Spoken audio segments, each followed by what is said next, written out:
Muy bien. Bueno, ante todo, ¿qué tal? Buenas noches a los asistentes tanto de urología, patología, oncología y a mis colegas residentes. Bueno, es la primera vez que voy a exponer para ustedes. Espero que sea de su agrado y sea bastante fructífera nuestra charla. El día de hoy voy a exponerles, hablarles sobre lo que es el carcinoma vesical, enfocado en la clasificación y estadiaje patológico. Además de eso, hablar un poco sobre las nuevas clasificaciones moleculares que están en boga sobre este tipo de carcinoma urotelial y pues la relación que tiene con el pronóstico o con el tratamiento que pueden dar, ofrecer a los pacientes. Bien, esta es la agenda. Eh, para empezar, básicamente para tener un recordaris bastante simple, es lo siguiente. El urotelio, como bien sabemos, se compone de tres capas, quizá a diferencia del tracto gastrointestinal, que el urotelio no presenta una submucosa propiamente dicha, sino solamente una lámina propia. Entonces, el urotelio es que, que tiene un epitelio bastante singular, al cual anteriormente se le llamó transicional por los cambios físicos que observa durante la relajación o la expansión de la vejiga. Bien, este urotelio, como podemos ver hacia el lado derecho en una imagen mayor, a su vez tiene tres capas bastante definidas. La capa superficial, que son las células umbrella, que son aquellas que se observan sobre todo en la citología, que son las células que se descaman normalmente. Estas son un tanto poliédricas con un citoplasma bastante amplio, ¿no? Luego de ellas está la capa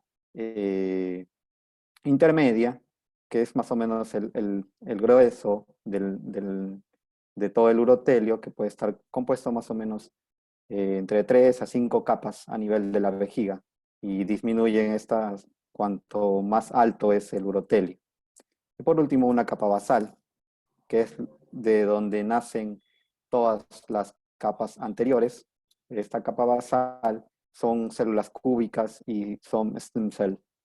Bien, luego de eso, la lámina propia, como podemos ver, observar en el lado inferior, pues característicamente es la que nutre al epitelio y está compuesto de tanto tejido laxo y denso conectivo, con musculatura, con vasculatura, fibras nerviosas y un tanto de fibras musculares lisas.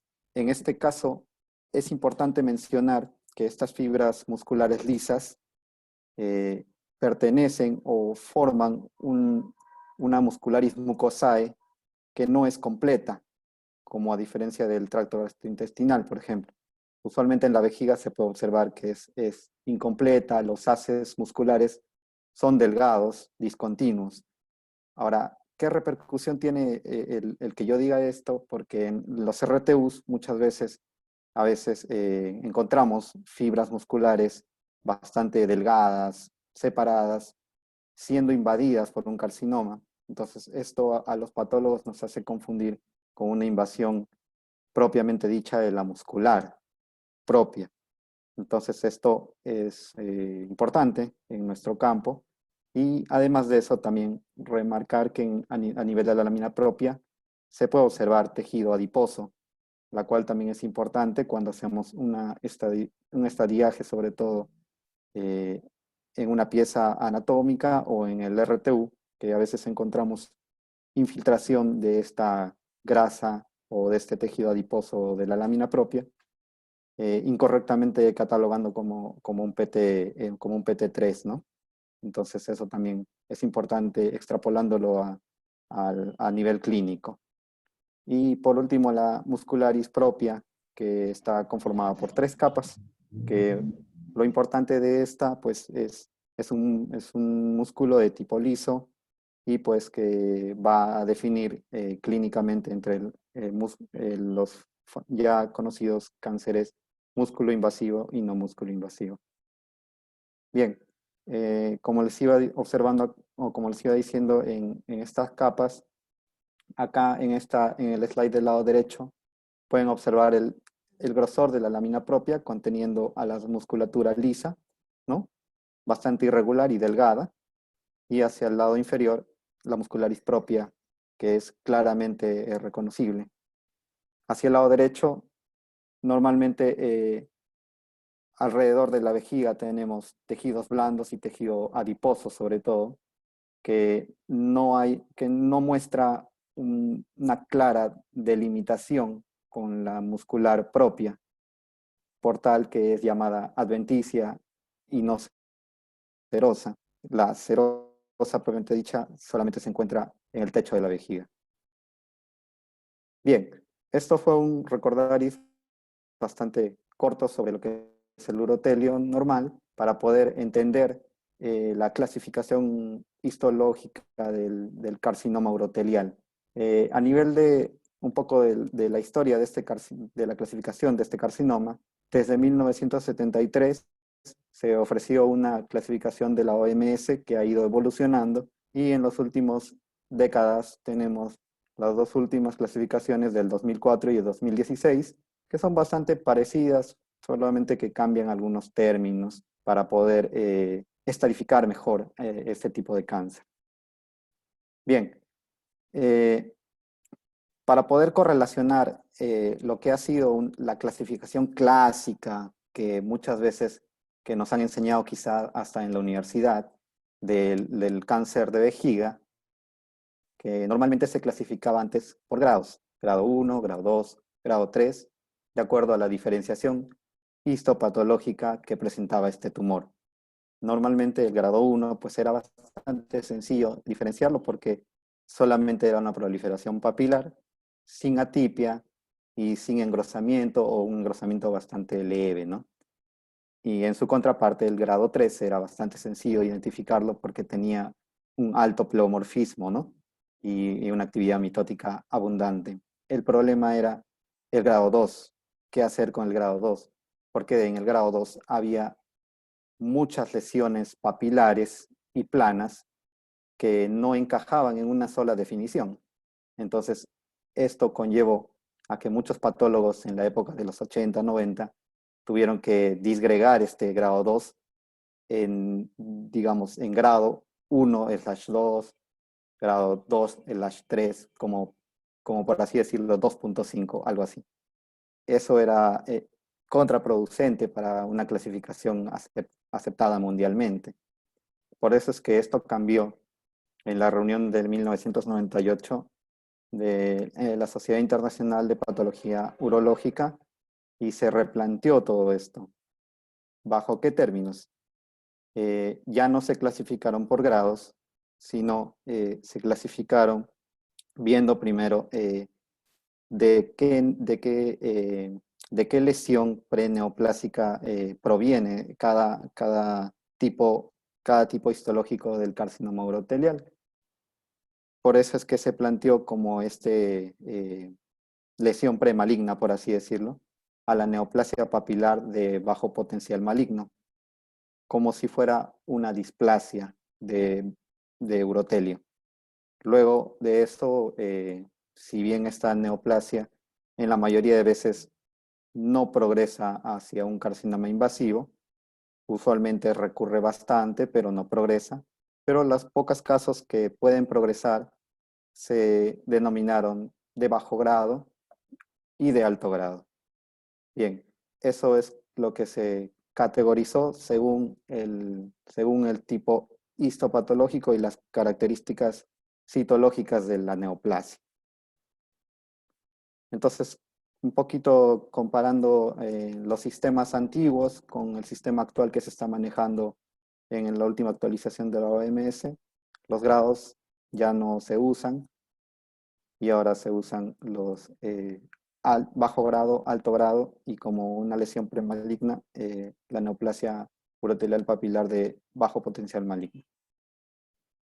Esta es la clasificación actualizada del 2016, dada por la OMS, en la cual, pues, como podemos observar, el carcinoma infiltrante subcategorizan en varios tipos, según el patrón arquitectural que presenta, que no vamos a ahondar mucho estas subvariantes. Y las neoplasias uroteliales no invasivas también se dividen en dos. Las primeras y las más frecuentes son las neoplasias papilares, que nacen a veces de un papiloma o de una neoplasia papilar de bajo potencial maligno.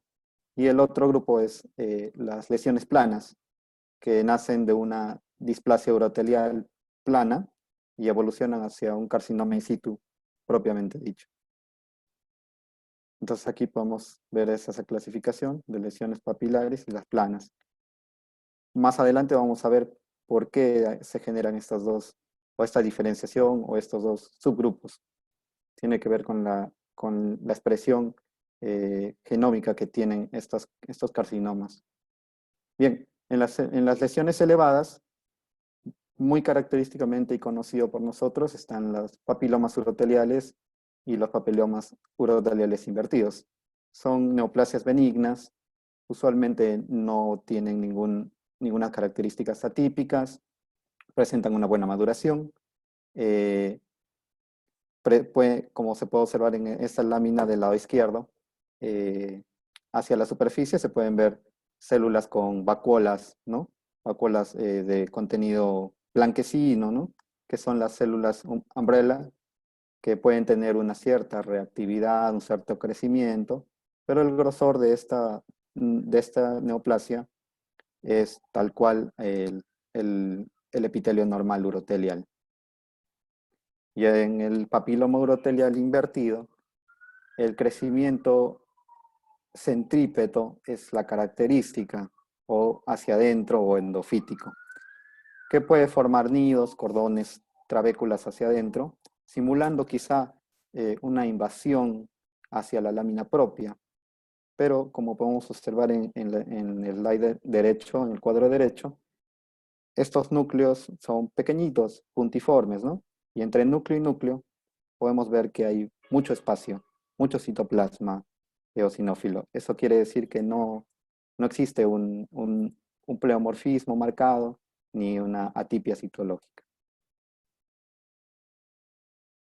Luego de eso, cuando estas lesiones papilares avanzan, se pueden observar la proliferación urotelial de potencial maligno incierto. Estas proliferaciones tienen macroscópicamente, parecen papilares, pero en la histología no forman papilas, sino solamente son engrosamientos del urotelio, sobre todo evidenciados hacia los lados laterales de carcinomas uroteliales in situ, ¿no? Son como lesiones acompañantes, que no se ha demostrado que sean premalignas a estas, pero están catalogadas o las incluyen dentro de la clasificación de las lesiones premalignas o no invasivas. La característica de esta, para poder diferenciar a la anterior, por ejemplo, es que esta no hace papilas propiamente dichas, y para diferenciarlas del urotelio normal, es que esta tiene muchas capas, ya no tiene solo 5, tiene de 10 hasta más. El ya conocido neoplasia papilar de bajo potencial maligno, este término, esta lesión que fue incluida en el año 98, y en esos años fue bastante discutida, rechazada muchas veces, y hoy por hoy es aceptada mundialmente en la clasificación de neoplasias no invasivas como una lesión bastante eh, que precede a las carcinomas papilares, tanto de bajo y alto grado. Esta neoplasia papilar, que no llega a tener características citológicas para llamarlas carcinoma, tienen las siguientes características. Hay un engrosamiento sutil, hay una cierta maduración, pero con pérdida de polaridad de los núcleos. Se ve un poquito más digamos, núcleos uno encima del otro, pero que no son más agrandados de lo normal. Y todavía se ve un poco de maduración hacia la superficie. Mantiene algunos núcleos o algunas células de tipo umbrella. Y a nivel arquitectural podemos ver que entre fronda y fronda o entre papila y papila hay un espacio claramente delimitado. Y eso lo convierte en una neoplasia benigna todavía. A diferencia de esta, cuando la lesión anterior progresa, como podemos observar aquí, es muy parecida a la neoplasia de bajo potencial maligno, solo que arquitecturalmente las papilas están pegadas unas con otras. Como pueden observar aquí, no hay ese espacio como quizá acá podemos observar, acá tal vez, ¿no? Pero en este lado ya está todo, las papilas se están pegando, se están fusionando y a la larga van a llegar a hacer un patrón sólido que es característico de un carcinoma de alto grado. Entonces, aquí podemos observar y correlacionar con las imágenes cistoscópicas que pude encontrar. Es esta imagen la que podemos observar nosotros los patólogos. Y estas características, si bien el pleomorfismo no es muy alto, pero la arquitectura nos dice todo. La arquitectura de esta fusión de papilas no es normal y ya no es una neoplasia benigna. Esto ya es maligno. Y el carcinoma papilar urotelial no invasivo de alto grado es bastante sencillo de diagnosticarlo. Hay que, sobre todo, tener bastante tino en observar que no infiltre, sobre todo, porque las características citológicas son evidentemente de pleomorfismo propiamente dicho, ¿no? Acá en esta imagen de la derecha se pueden ver para que comparen cómo es el carcinoma papilar de bajo grado hacia el lado derecho y el de alto grado hacia el lado izquierdo. Ya hay las células están unas sobre otras, hay anisonucleosis, el citoplasma es muy escaso, ya no hay, la pérdida de la polaridad nuclear está totalmente en desorden. Esto concerniente a las neoplasias papilares.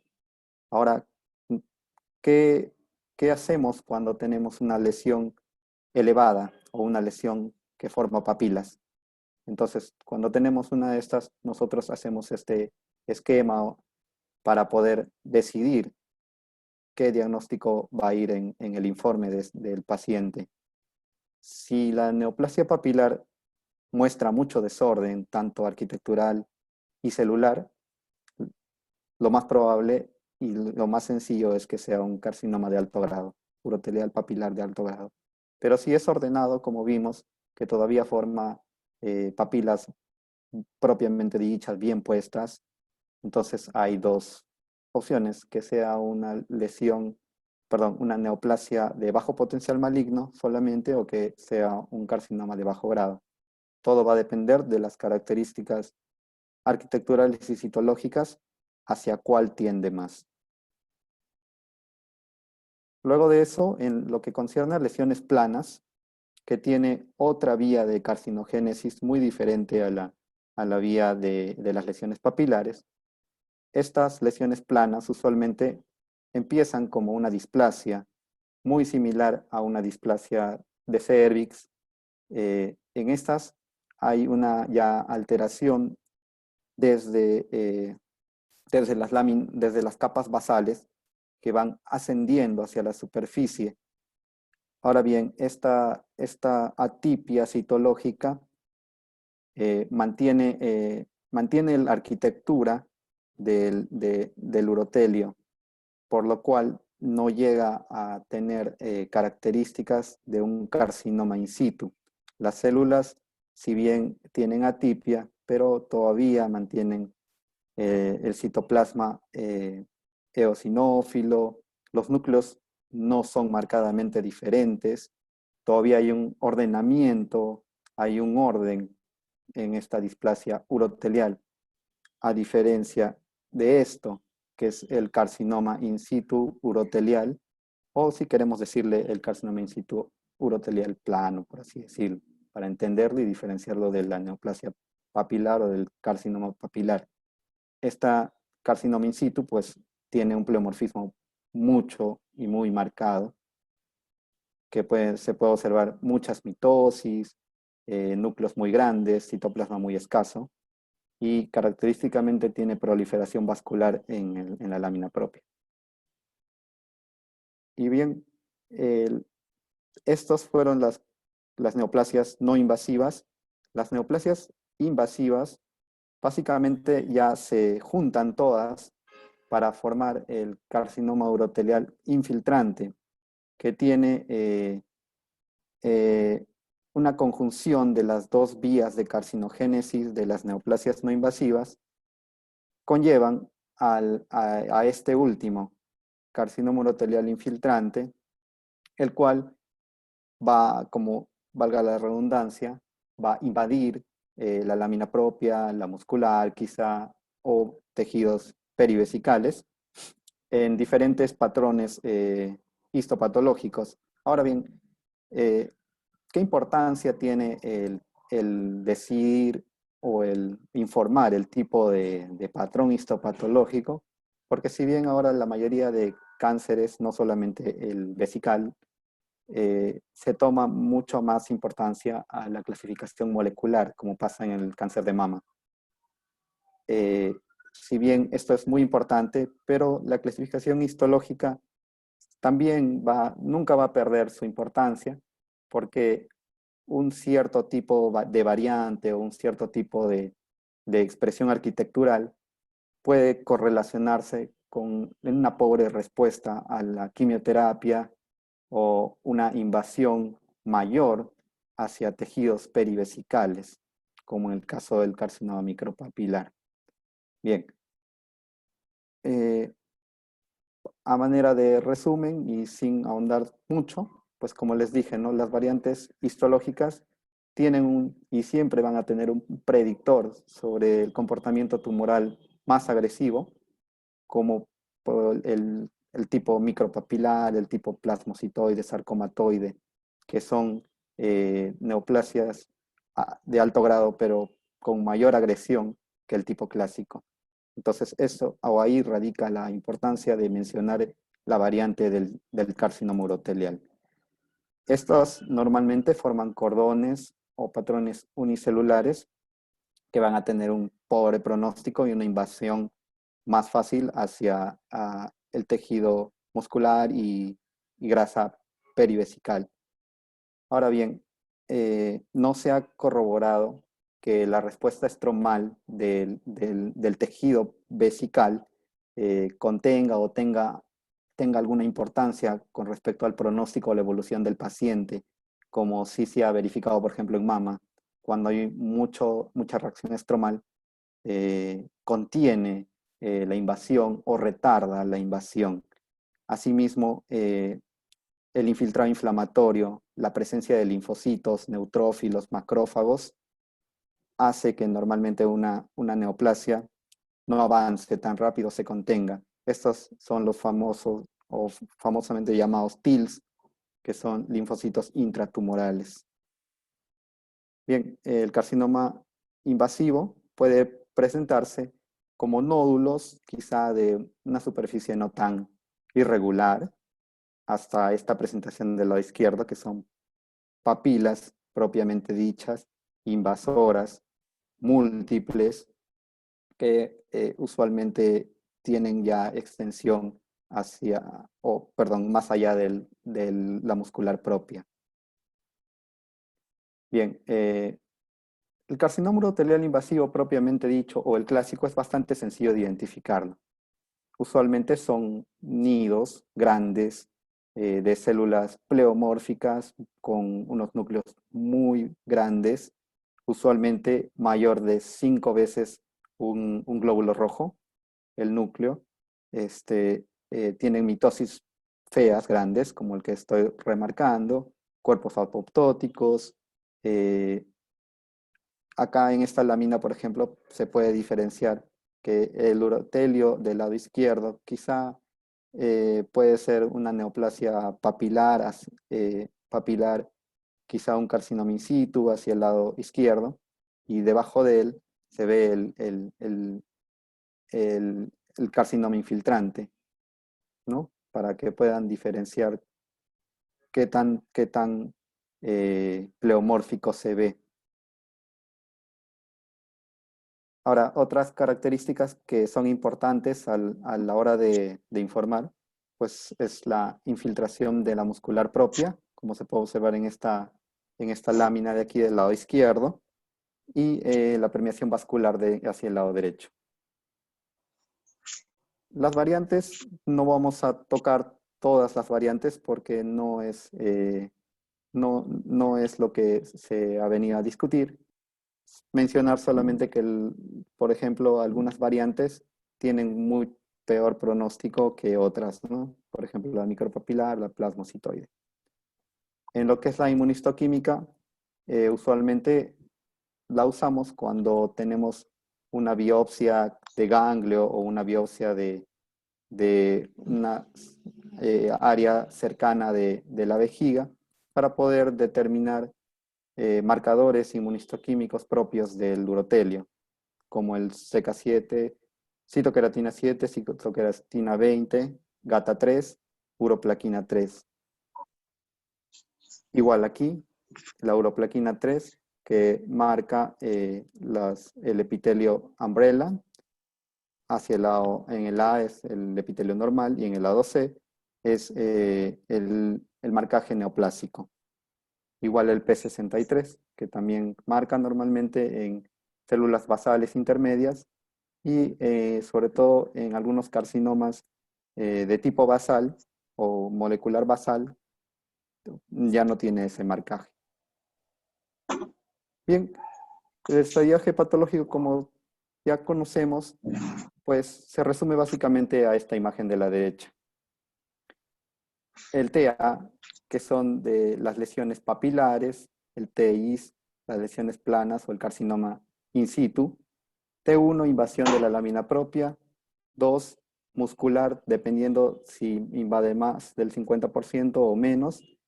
El T3, entre A y B. El A es aquel carcinoma que se puede observar microscópicamente. Y el T3B es el que se puede observar macroscópicamente. Por eso es importante, al momento de nosotros recibir la pieza anatómica, tenemos que observar todas las paredes de la vejiga para poder ver y tomar muestras necesarias para poder evidenciar este T3B. El T4, que ya como ya sabemos, son tejidos perivesicales. Bueno, el T1 no hay más que aumentar, sabemos que está en la lámina propia. El T2, la invasión muscular es evidente, solamente recalcar en esta que, como les dije en un principio, en las piezas de RTU, muchas veces nosotros vemos invasión de tejido muscular liso. Entonces, esto nos hace confundir que puede ser un PT2 que sea una lámina propia o que sea un PT1 que sea una muscularis mucosae. Entonces, en este caso, las recomendaciones de las guías nos orientan o nos dicen que debería de decidirse por uno y no dejar en el aire solo como invasión de músculo liso, porque al urólogo no le serviría esta información. Se tiene que decidir si este tejido muscular proviene de la muscularis mucosae o de la lámina o de la muscular propia. El PT3, como ya vimos, es invasión de la grasa perivesical. El PT4, que usualmente el ejemplo más común es la invasión prostática, ¿no? Del estroma prostático. Solamente hay que tener cuidado en este PT4, porque si la infiltración es a través de la uretra, de la superficie o el epitelio uretral, y va avanzando, ¿no? hacia los lúmenes de las glándulas prostáticas, no va a ser un PT4 propiamente dicho, porque en ningún momento hay invasión estromal o invasión de la pared vesical, sino sería solamente un PT2 o un PT1 quizá. Bueno, lo que respecta al N, es bastante sencillo, ya que esto se debe a la localización de los ganglios positivos, ¿no?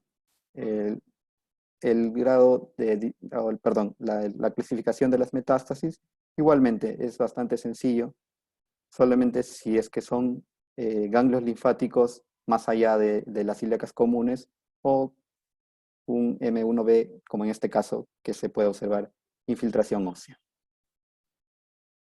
Y por último, para concluir ya, en estos últimos años, sobre todo en los 10 y 5 últimos años, se ha observado una clasificación molecular en este carcinoma urotelial. Esto con el fin de poder dar tratamientos dirigidos hacia cada paciente, como viene sucediendo en el cáncer de mama, que fue el de los primeros que se pudo recibir inmunoterapia, ¿no? Algo similar se quiere plantear para estos cánceres de vejiga a través de lo siguiente.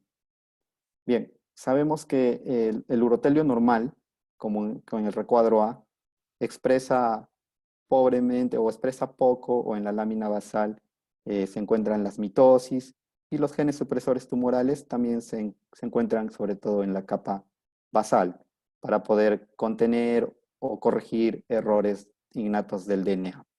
Bien, eso es un urotelio normal. Cuando este urotelio cursa con hiperplasia eh, o una quizá displasia urotelial, como ya habíamos mencionado, normalmente este índice mitótico aumenta y la reacción de los genes supresores tumorales también aumenta. Hasta ahí no hay una diferenciación de las vías de la carcinogénesis del carcinoma urotelial. Es en esta hiperplasia o neoplasia de bajo grado, intraurotelial de bajo grado, que dependiendo qué cadena de genes o cadena de proteínas se altera, va a generar tanto las lesiones papilares como las lesiones planas. Las lesiones papilares hacia el lado superior y las lesiones planas hacia el lado inferior. Las lesiones papilares se puede observar sobre todo alteraciones del gen PTEN, receptores de tirosinquinasa, como el receptor 3 del factor de crecimiento de fibroblastos, que estos al mutarse van a producir estas lesiones papilares. Normalmente estas lesiones papilares, como sabemos por la clínica, son recurrentes, pero no invaden. Muy poca cantidad de ellas invaden. Entonces, el gen del retinoblastoma, que es un supresor tumoral, va a estar estimulado, pero no mutado. ¿Bien? En cambio, en el lado de las lesiones planas, que si bien no se ven como lesiones feas ni exofíticas, pero son las que tienen las mutaciones más agresivas, sobre todo en retinoblastoma y P53, que son genes supresores tumorales, los cuales van a inactivarse y van a dar una expresión mutada, en la cual ya no existe gen de retinoblastoma, ni aquí, ni aquí, no está. Entonces no hay control del ciclo celular. Entonces, esta hiperplasia ya no va a pasar a ser una lesión papilar, sino va a pasar a ser una lesión, perdón, un carcinoma in situ plano de alto grado. Y la mayoría de veces, invade y se convierte en un carcinoma invasivo. Una poca cantidad de estas lesiones papilares, solo el 15% o 10% en algunas, va a evolucionar hacia un carcinoma invasivo. Entonces, en estas lesiones papilares, muy puntualmente, algunos tienen mutación de retinoblastoma o de P53 y se unen a la familia de los carcinomas invasivos. Por último, es por eso que el carcinoma invasivo no tiene histológicamente, digamos, subdivisiones. ¿Por qué? Porque las lesiones papilares al final van a mutar y se van a convertir en estas últimas lesiones con alteración del retinoblastoma y del P53. Lo mismo que el anterior, ¿no? Tiene dos vías carcinogénicas, la luminal, que es la papilar, y la basal, que representa las lesiones planas, que son mucho más invasivas, como pueden observar, ¿no? Patrones en rojo, y el papilar en azul, que el 15%, 10% de ellas invaden. Por último, para concluir, se está hablando de una clasificación molecular, como ya les mencionaba, a través o gracias al famoso Atlas del Genoma del Cáncer, que esto ya es un estudio de muchas décadas, las cuales han ido recibiendo muchas piezas anatómicas para estudio genético y poder subdividirlo molecularmente en estas 5 últimas, que es la luminal papilar, luminal infiltrante, luminal, basal escamoso y neuronal. En resumen, las 3 primeras tienen un pronóstico un poco mejor que las 2 últimas, sobre todo la luminal papilar y hasta la luminal, que tienen marcadores muy similares a células umbrella, o sea que tienen o conservan una cierta diferenciación y por ende tienen mejor respuesta al tratamiento, a diferencia del neuronal y basal escamoso, en las cuales, muy similar a lo que pasa en el cáncer de mama, no tienen o han perdido todos los receptores y por ende el tratamiento con quimioterapia o inmunoterapia se vuelve muy, muy difícil. Eso sería todo. Muchas gracias.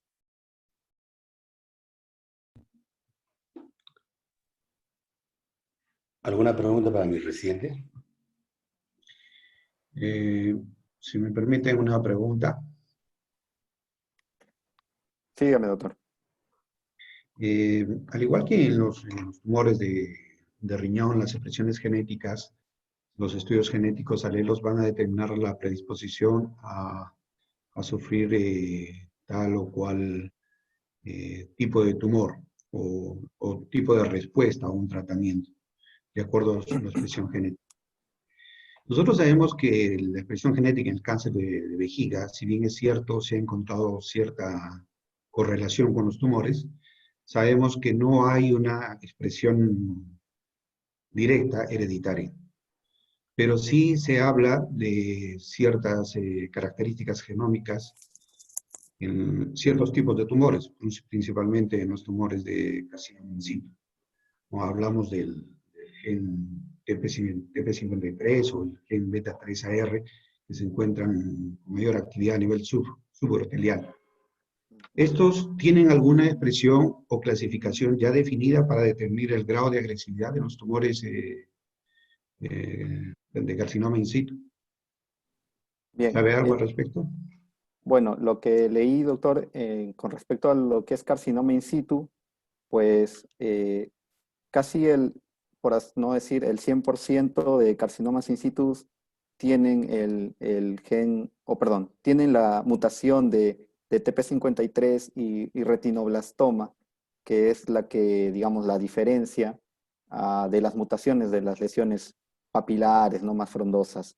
Ahora, una clasificación molecular del carcinoma in situ no lo he encontrado o no sabría decir si están subclasificando el carcinoma in situ propiamente dicho, porque el último slide que mencioné era para carcinomas invasivos, ¿no? Se han basado en P53, en retinoblastoma, en receptor 3 perdón, el receptor 3 del factor de crecimiento de fibroblastos, PTEN y una serie de genes o de genes que codifican estas, estas proteínas, pero esta clasificación última es para carcinomas invasivos, más no para carcinoma urotelial. Es lo que he podido leer, doctor. Bueno, yo le hago esa pregunta porque últimamente ya se están utilizando, bueno, está en estudio por salir, ¿no?, el empleo de marcadores tumorales que van a clarificar el grado de agresividad en ciertos tumores de carcinoma in situ. Principalmente con el estudio del gen beta 3AR, que es el que genéticamente hace una hacen un estudio de los genes alelos y pueden determinar este grado de agresividad, al igual como lo han estado haciendo con los tumores renales, ¿no? Fenotípicamente, desde el punto de vista genético, nosotros podemos determinar el grado de agresividad asociado al estudio histopatológico. Ujú. Es muy probable que en corto tiempo esté saliendo una nueva clasificación genética en base ya a la clasificación, sobre todo en aquellos tumores donde entramos en duda, ¿no? Que son los tumores de carcinoma in situ, que no todos son muy agresivos, pero la diferenciación de un carcinoma in situ de patrón papilar alto que nos indica que tenemos que sacar toda la vejiga. Ujú. Existen casos dudosos donde no podemos clasificar si es realmente un patrón papilar de alto grado o de bajo grado. Entonces, Así en esos es. momentos utilizamos estos estudios genéticos, ya sea con el TP53 o el gen beta 3AR. Ujú. No sé si alguien tiene otra opinión diferente. Sí. Doctor Postigo, Sí, gracias por la pregunta. Es muy interesante lo que usted acaba de decir. En cáncer tenemos que tener cosas básicas muy centradas. Toda célula neoplástica es una célula diferente a la normal. ¿Aló, me escucha? Sí, doctor. sí, lo escuchamos, doctor. Ya. Perdón. Entonces decía, el tema de clasificación siempre es un problema. Y la clasificación siempre se rige en algo, ¿no? Pero, como esta reunión de del contribuyente, también es importante que ustedes sepan cuáles son los conceptos importantes. Es que toda célula neoplástica es una célula distinta. No tiene los 46 cromosomas. Entonces, cuando hablamos, por ejemplo, de in situs, y hablamos de una célula que tiene distinto a los 46, ¿qué hace que una célula sea infiltrante o no? Les voy a poner un ejemplo muy sencillo. Imagínense que uno esté cerrado en un ambiente de 4 paredes, de ladrillos, y querramos salir. Yo con la mano no voy a poder romper la puerta, la pared. Pero si tengo una comba, sí la rompo. ¿Qué quiere decir esto? Una célula neoplástica tiene cambiado su genética. Cuando esta célula neoplástica adquiere las propiedades de producir enzimas proteolíticas, y cuando se hacen agresivas, rompen la pared. En este caso, rompen la membrana basal. Entonces, tener siempre presente que una célula neoplástica es una célula distinta. A cada vez nos perdemos en formas papilares, desmoides, anaplásicos, pero cada célula es distinta. No hay una célula neoplástica igual a otra. Entonces, cuando hablamos de clasificación, lamentablemente, uno se acostumbra a tener grados, encasillarlos en uno en otro, pero tenemos que tener la mente abierta, que todas las posibilidades se dan. Una célula alterada va a alterar toda su genética. Y ya las cadenas se van a alterar y producen cosas nuevas. Entonces, obviamente, hacemos un estudio de tal cadena o tal molécula la vamos a encontrar. Pero lo importante acá es que tengan en mente lo que es un carcinoma no invasivo del invasivo. Porque al fin y al cabo lo que mata al cáncer es la invasión a otros tejidos. El concepto que uno tiene acá de la vejiga es que los linfáticos pasan cerca a la capa muscular. Si las células neoplásicas llegan hasta ahí, significa un pronóstico distinto. Porque llegan los linfáticos y los linfáticos pueden ir a cualquier sitio. Es decir, más que qué molécula se ha alterado, nosotros sabemos que la célula neoplásica es una mezcla de todo. Se da un montón de cantidad no solamente la molécula que la reportan, hay muchas moléculas que no se reportan, que no la conocemos, pero lo importante es que son células distintas a lo normal. Y por eso que la clasificación va a variar, definitivamente. Acá un par de años va a variar. De repente alguien encuentra una molécula específica y se da el tratamiento específico, ahí de repente la clasificación se basaría en esa molécula. Es como pasa en el cáncer de mama. Entonces, lo importante es que todos tengamos en mente que el cáncer es una célula distinta. Muchas opciones se van a dar. Por eso que lo importante es tener los conceptos básicos. Si rompe la membrana basal es una neoplasia que está infiltrando, que empezó a ser infiltrativa. Si llega hasta la capa muscular, es que ya agarró los linfáticos. Y la posibilidad alta de irse a otra parte es alta. Entonces, van a ver que a medida que pasan los años, la clasificación se va a mover constantemente. Por eso que la clasificación de bien diferenciado, medianamente diferenciado y pobremente diferenciado, a pesar de que es antigua, es muy válida. Y el comentario que le quería hacer es que todo se da en una célula anormal. No hay dos células neoplásicas, y cada vez la neoplasia se hace más anaplástica. Se habla de un principio de la selección darwiniana del tumor, que significa que la célula cada vez se hace más anaplásica y más agresiva. Entonces, si uno tiene un carcinoma urotelel ahora, y el paciente sobrevive a los 5 años y tiene metástasis, esa metástasis va a ser distinta a la original, porque ya se ha hecho más agresivo, más anaplásico. ¿Por qué? Porque es una célula que está totalmente alterada en su genética. No es una reproducción normal. No se reproduce los genes como se reproduce en una célula normal. Cada vez hay más variantes, más variantes y más variantes. Por eso es muy importante tener los principios básicos de la oncología. Cómo aparece una célula neoplásica, cómo avanza, cómo evoluciona, cómo se hace más agresiva. Si alguien tiene otra pregunta. Doctor, buenas noches. Le habla el doctor Líbano, de Oncología. ¿Cómo está, doctor? El año pasado, en el 2019, en el consenso europeo, un consenso europeo liderado por Common, ya se realizó la clasificación molecular del cáncer de vejiga invasivo, ¿ya? El cual contempla 6 tipos. Fue un consenso, pues, o sea que la clasificación se realizó en base a los proteasomas de RNA. Y bueno, los han clasificado en los luminales, que tiene 3 subtipos, que es el papilar, que se caracteriza justamente por la mutación del factor de crecimiento fibroblástico 3, el no especificado por mutación del LF1, y el inespecífico, que se caracteriza justamente por mutaciones del RCC2, del gen de retinoblastoma y del P53. Hay otro tipo también que es ahora el mesenquimal. El otro es ¿cómo se llama? El basal escamoso, y el otro es el neuroendocrino. Actualmente, en base a esta clasificación, ya está viendo estudios justamente del el tipo de respuesta que produce cada subtipo, ¿no? Son estudios observacionales del uso de inmunoterapia, del uso de nuevos agentes, por ejemplo, contra la mutación del factor de crecimiento fibroblástico 3, como el erratinib. Y bueno, ya está un poquito más moderno el tema de la clasificación molecular del cáncer de vejiga.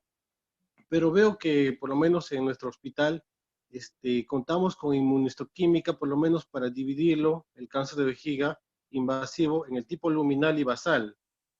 Sabemos que el tipo luminal se caracteriza justamente por ser positivo para el GATA3, el FOXA1, y el tipo basal escamoso justamente se caracteriza por ser positivo para el CK5, CK6. Yo creo que por lo menos en el hospital deberíamos hacer esa clasificación por lo menos de luminal y basal, porque sabemos que el tipo luminal con o sin quimioterapia neoadyuvante, por ejemplo, va a tener muy buena respuesta, pero el tipo basal escamoso, si no usamos quimioterapia neoadyuvante, la sobrevida va a ser pobre de este tipo de pacientes, ¿no? Claro, doctor, lo que usted dice es cierto. Y es más, de cada un par de años va a haber una nueva clasificación molecular. Lo que yo quise decir es que la célula neoplásica es un albur. No hay nada definido, no hay nada parametrado. Como le vuelvo a repetir, si yo encontrara más adelante un gen al que lo puedo atacar con un medicamento, un tratamiento diana, seguramente la clasificación va a cambiar. Lo que trataba de decir, doctor, es que es cierto, hay cambios moleculares, es obvio. Todo es genético, no hay nada que no sea genético. Entonces, pero una célula neoplásica nos manda a una infinidad de caminos, muchas probabilidades. Pero lo que usted dice es cierto, eso se está trabajando. En el hospital, claro que sí lo podemos hacer, tenemos el CK7, CK20, pero la morfología sigue siendo como la reina de la patología. Con una buena morfología, doctor, se hacen muy buenos alcances. Pero obviamente si nos ayuda la parte molecular con mayor razón, doctor. No se preocupe, ahí lo estamos haciendo en el hospital.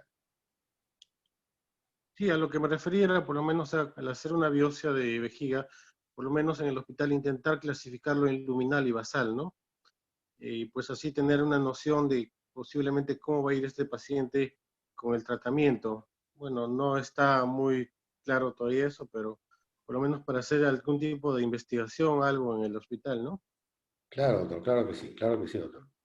Es más, doctor, por ejemplo, si nosotros queremos bajarnos la incidencia del carcinoma invasivo, deberíamos abocarnos a encontrar un método más temprano de diagnóstico. Les digo algo, estamos todos en familia. Cuando mandan por un Papa Nicolau de orina, es un verdadero problema porque gran parte de las muestras son insatisfactorias. A veces mandan a los colegas orina de 24 horas, cantidad de orina que llegan necrosada para el día siguiente, no sirve para el estudio. Por ejemplo, si nosotros recolectamos 200 centímetros cúbicos de la primera orina de la mañana, es más útil. Nuestro interés es hacer diagnósticos más precoces. Y para eso sería importante, podemos reunirnos, ver cómo podemos apoyarnos entre todos y hacer el diagnóstico precoz. Porque cuando es infiltrante, muy poco se hace, muy poco se hace. Entonces, la idea de estas reuniones, al menos alguna vez le dije al doctor Cordier, es tratar de hacer proyectos de investigación para que todos colaboremos en la detección temprana del cáncer de vejiga. Esa es la idea, ¿no? Ujú.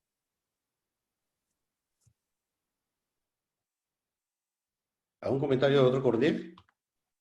Sí, nada más yo creo que felicitar al doctor Lino porque nos introduce a nosotros los urólogos pues en campos relativamente nuevos, ¿no? La influencia de la genética molecular en la predicción de la evolución de la enfermedad.